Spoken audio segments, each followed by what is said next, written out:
Olá, bem-vindos ao Inventário da Leitura. Hoje a gente vai conversar sobre o livro As Pontes de Madison, do escritor Robert Waller. Então, talvez você conheça o título dessa obra mais pelo filme, né, que foi muito famoso nos anos 90, com a Meryl Streep e o Clint Eastwood. Então, é uma obra assim que muita gente ama, inclusive eu, e foi isso que me fez querer ler o livro, né? Porque a gente sabe que quase sempre o livro supera o filme. Porém, na minha opinião, esse não foi o caso aqui dessa história. Eu achei o filme infinitamente superior ao livro. Esse foi um dos piores livros que eu já li. Eu achei muito ruim em vários pontos e eu vou explicar aqui para vocês agora quais são eles. Antes de entrar nisso, eu vou contextualizar sobre o enredo, né? Talvez você não tenha assistido o filme ainda. Se não assistiu, recomendo que assista. E sobre a história, então, que é a mesma, né, no filme e no livro. Aqui a gente tem a história de uma dona de casa, Francesca, que mora no interior do Iowa, né, nos Estados Unidos, nos anos 60. Ela está em casa porque os filhos e o marido foram para uma feira agrícola, ela ficou sozinha, e é ali um verão, né, nos Estados Unidos, toda aquela coisa do calor, ela tá ali sozinha, pensando na vida, e chega lá na cidade dela um fotógrafo, o Robert, que é um fotógrafo da National Geographic, né, aquela revista, e ele tá lá para fazer uma pauta, né, ele escreve também, mas ele é um fotojornalista, então ele faz fotografias muito boas, né, ele tem um renome já na sua área, é fotógrafo há muito tempo, e ele tá lá para fotografar as pontes cobertas, né, umas pontes de madeira que ainda existem lá e que já não são tão utilizadas, elas, né, provavelmente vão sumir e ele quer fazer esse registro sobre essas pontes. Então ele chega até a casa da Francesca pedindo informação. E ali, tudo acontece muito rápido. Para vocês terem ideia, ele fica 4 dias nessa cidade. Nesse primeiro dia que ele chega, ele vai pedir informação para a Francesca entra na caminhonete dele e vai com ele até a ponte que ele está procurando. Então eles ficam ali conversando sobre essa ponte, né? Fica ali aquele clima entre eles, o narrador sempre deixa claro isso, que existe essa tensão meio erótica ali entre eles. E eles vão para essa ponte, fazem as fotografias. Não acontece nada entre eles no primeiro dia, mas nos outros dias, né, eles acabam realmente se envolvendo. Tem ali até uma situação em que ela, né, a Francesca, deixa um bilhete para ele na ponte, porque ela sabe que ele vai voltar no segundo dia para essa ponte para fotografar. E ela deixa um bilhete para ele, né, dando a entender que ele pode ir para casa dela, que ela está esperando ele. Enfim, eles têm esse flerte no primeiro dia, daí no segundo dia eles começam a se envolver, no terceiro, no quarto. E assim, é uma comunidade pequena, de interior. Então, ao mesmo tempo em que ela tá vivendo isso, ela tá ali muito preocupada, né, que os vizinhos vão saber, vão ver um homem estranho na casa dela e ela tá sozinha. Então, o tempo todo ela tá se preocupando ali com a reputação do marido dela, né, não necessariamente com a sua. E nesse meio tempo a gente vai sabendo um pouco sobre o passado dela, né? Ela é uma italiana que se casou ali com o marido americano, que era um soldado da Segunda Guerra, mas ela se casou assim meio sem amar, assim. E ela se tornou uma dona de casa que teve que abrir mão da sua profissão, ela era uma professora, e ela está ali se dedicando ao lar, à família, mas aquilo não é o suficiente para ela. Então, quando chega esse fotógrafo, ela imediatamente fica deslumbrada, principalmente porque ele é um homem livre, né? Ele está sempre viajando, ele está sempre desbravando o mundo, algo muito diferente do que acontece na rotina da comunidade em que ela vive, né? Que são pessoas ali que vivem para a família e para a criação de animais. Então ali ela se encanta com ele, se encanta com o aspecto físico, e daí o narrador vai descrevendo aqui como ele era fisicamente, enfim, e tudo acontece muito rápido entre eles. Eles se envolvem nesses 4 dias. Chega um momento em que o Robert tem que ir embora e que a família da Francesca vai retornar para casa. E daí ela tem que decidir, né? Ele pede para ela ir com ele, embora, fugirem juntos, mas ela fica ali pensando na sua família, né? O que a comunidade vai falar do marido dela, porque embora ela não ame ele, ela, né, se sente culpada se ele tiver algum problema por causa dela e tudo mais. E no filme essa cena ela é uma das mais bonitas ali, né? Tem um momento em que ela tá no carro com o marido já chegou e o Robert tá indo embora da cidade e ela vê o carro do Robert e ela coloca a mão assim na porta do carro, né, do marido dela e ela hesita por um momento e ela fica ali indecisa entre abrir a porta do carro do marido e fugir com o Robert ou, né, seguir com o marido dela e continuar a vida que ela sempre viveu, né, uma vida de mesmice que não satisfaz ela. E ela opta por, né, ir com seu marido, o marido dela nem fica sabendo de nada disso que aconteceu. E se passam os anos, se passam 24 anos, e ela tá sempre ali pensando no Robert, não consegue esquecer ele. E ela faz alguns rituais ali de olhar uma fotografia que ele fez dela, ele fez uma foto dela e mandou por correio para ela. Então, todo aniversário ela vai lá, toma uma taça de vinho, se eu não me engano, e olha essa fotografia, porque foi algo que eles fizeram juntos, né, bebê, ela não fazia muito isso, mas quando ele estava ali, ela fez. Então, assim, ela ficava resgatando essas memórias, não deixava essa memória morrer e vivia pensando nisso. Enquanto isso, o Robert, ele fica mandando cartas para elas, né, eventualmente, mas ele conseguiu continuar fazendo alguns trabalhos e tudo mais. E assim ela passa, né, até a sua velhice em função de um episódio de 4 dias que aconteceu. E ali casada com o marido, com os filhos, até que ela falece e os filhos dela encontram uma das coisas dela, um diário onde ela conta tudo que ela viveu. Basicamente é este o livro, é essa história. Mas assim, no filme a gente tem, não sei, eu acho que a trilha sonora faz a gente não pensar tanto sobre a história, mas o filme é muito melhor. Mesmo que a história ela seja assim corrida, que sejam só 4 dias e que pareça pouco provável que as pessoas realmente se amem nesse período, a gente tem ali aquela atuação da Meryl Streep, do Clint Eastwood, que nos envolve, aquela fotografia, enfim, é um filme muito bom. Só que aqui no livro, a gente, além de ter essa história que é um pouco difícil de engolir, a gente tem um narrador extremamente piegas, brega, cafona, assim, muito ruim a forma como é descrito, né, o relacionamento entre eles dois é apelativo, é criativamente pobre, então incomodou muito a forma como é apresentada a história aqui no livro.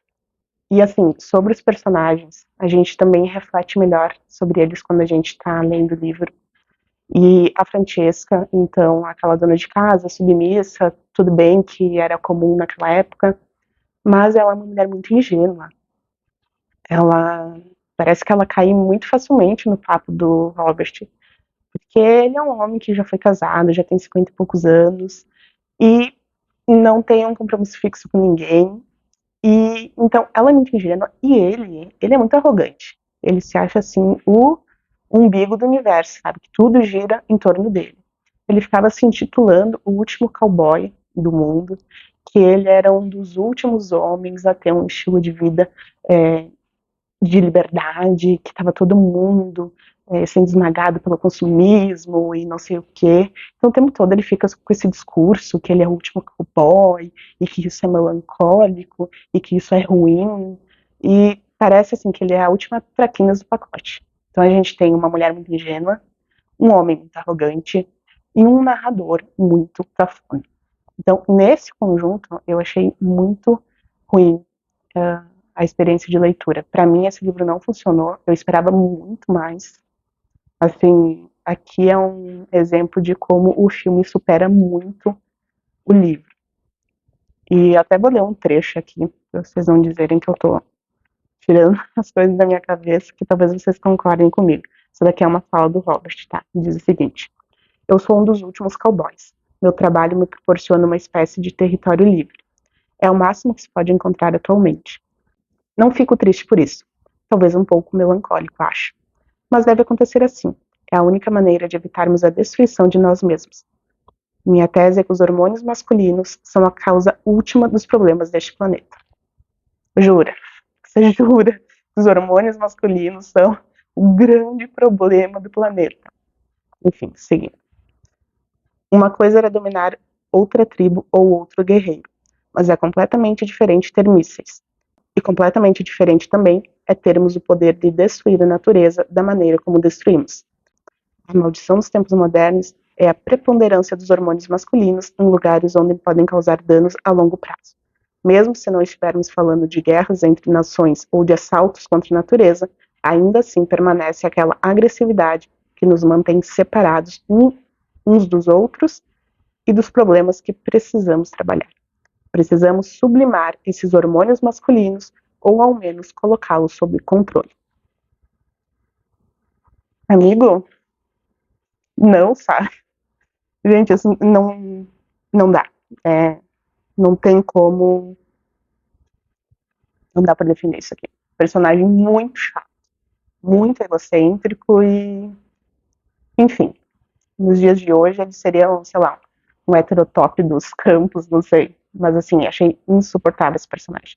E sobre o narrador que eu comentei que ele é muito cafona, eu vou ler só um trechinho, porque esse canal é público e então eu quero reduzir a minha vergonha ao máximo. Mas eu vou ler um trechinho para vocês terem uma noção do que é o estilo dele. Ele era um animal, um gracioso e rijo animal macho, que nada fazia abertamente para dominá-la, e no entanto a dominava por completo, de maneira exata como ela desejava que acontecesse naquele momento. Assim, não vou ler mais porque, né, eu tenho um pouco de dignidade ainda. Já passei por todo esse livro e pretendo esquecê-lo o mais breve possível. Mas é basicamente isso. A gente tem uma personagem ingênua, um protagonista arrogante e um narrador que não apenas é cafona, como também induz o leitor ao erro. E o que eu quero dizer com isso? A primeira parte desse livro se chama O Princípio, que a gente lê como se fosse um prefácio ou uma apresentação da obra. E aqui a gente tem o escritor falando em primeira pessoa e fica implícito que é o próprio escritor falando, que ele vai falar que no verão de 89 ele tinha acabado de lançar um livro e ele é procurado por um casal de irmãos, né, um irmão e uma irmã, que nasceram em Iowa e que tem uma história que eles acham que deve virar um romance. Esses dois jovens adultos são os filhos da Francesca, que procuram ele depois de encontrar os diários da mãe, né, com toda a história que ela passou com o Robert. E assim, só um adendo, tá? A Francesca ter deixado um diário detalhando o que ela viveu com ele, eu já acho assim, não sei, eu não tenho filhos, mas eu não consigo imaginar uma mãe que faria isso com seus filhos, né, deixando um diário ali, pra quê? O que ia mudar? Ela já morreu sem o cara, já... Pra que expor os filhos a coisa? Enfim, achei muito estranho isso. E mais estranho ainda foi a reação desses filhos. Eles não acham aquilo nem um pouco estranho, eles começam a se lamentar pela mãe, nossa, como ela sofreu, não sei o quê. E tem essa, então, atitude de procurar um escritor para não apenas lembrar sempre dessa história, mas também torná-la pública por meio de um livro. E aqui na apresentação é isso que ele vai dizer, né, nesse capítulo, a princípio. Ele fala que ele foi procurado por eles, que ele também achou a história um pouco estranha, mas que então ele ia escrever sobre ela, que ele foi atrás da história do Robert, e ele escreve esse livro. E lendo isso, eu fiquei pensando, mas será que essa história realmente é real? Porque existem mulheres ingênuas? Existem. Existem homens egocêntricos? Aos montes. Então, talvez fosse real. Fui eu lá pesquisar e não é real. Nada é real. Tudo aqui é ficção. Inclusive, a National ficou muito tempo recebendo cartas e telefonemas, enfim, leitores que queriam saber sobre o Robert. Até eu encontrei uma matéria falando que esse personagem teria sido inspirado em realmente, né, um fotojornalista que realmente existiu e que ele teria inspirado essa história. Mas não é nada muito oficial, né? São, assim, especulações. Mas, de qualquer forma, em relação a este livro, As Pontes de Madison, Recomendo que vocês vejam o filme, inclusive o maior apelo é no filme, ó, aqui na capa a gente pode ver os protagonistas do filme mesmo, a Mary e o Clint Eastwood. O filme, muito bom, vale a pena, é uma coisa rápida. Agora, a leitura, se pra ti a leitura também é o consumo mais nobre, talvez este livro aqui seja uma decepção, assim como foi para mim. Sei que muita gente gosta desse livro, vi muitas pessoas dizendo que é um livro maravilhoso, elas gostam do livro tanto quanto gostam do filme. Enfim, são gostos. Para mim, foi bem ruim, mas, né, não existe verdade absoluta. Essa é a minha visão dessa obra. Mas então é isso, pessoal. Esse livro aqui, para mim, não funcionou, foi bem ruim, mas continuo gostando muito do filme. Inclusive, vou revê-lo para ver se o livro não vai interferir na forma como eu assisto o filme hoje, né? Porque faz muito tempo que eu vi esse filme. Então, espero que não tenha estragado a minha experiência com o filme também, que eu gosto tanto. Mas e tu? Conhece a história das Pontes de Madison pelo livro ou pelo filme? Me conta aqui nos comentários. Lembre de deixar o teu like no vídeo, que é uma forma gratuita de incentivar o canal. E se tu gostou deste vídeo, te convido a assistir as outras resenhas que tem aqui no canal. E se tu curtir o estilo que a gente aborda aqui, já te inscreve para acompanhar todos os próximos livros, né, as leituras que a gente fizer por aqui. Muito obrigada pela tua companhia e até a próxima.